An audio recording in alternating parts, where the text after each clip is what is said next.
Marafiki wanaleta mabadiliko katika maisha yetu.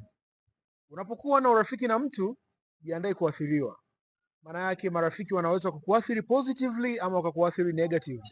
Wanaweza wakakuathiri hasi ama wakakuathiri chanya.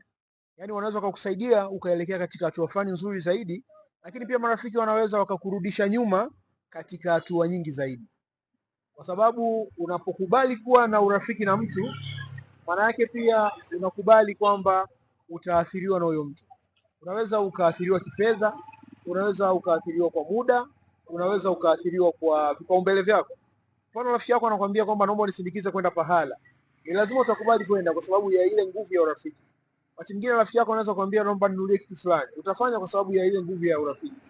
Kwa hiyo marafiki wanaathiri sana maisha yetu, na ni vizuri basi kujifunza namna sahihi ya kuchagua marafiki, kwa sababu marafiki ukipata marafiki wazuri watakusaidia kuweza kufikia katika hatua nzuri zaidi, lakini ukipata marafiki wabaya watakurudisha nyuma katika hatua nyingi.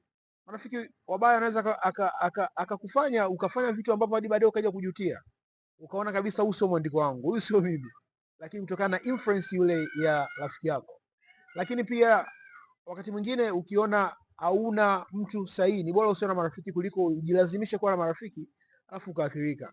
Watu wengine wabaki tu kuwa ni watu ambao tunawafahamu, lakini wasio marafiki zetu, na sio kwa sababu tunakaa naye mtaa mmoja ama unasoma naye ama uko naye kanisani ama uko naye fellowship ama uko naye katika kazi ndio rafiki yako. Hapana, rafiki ni zaidi ya mtu ambaye unafahamu.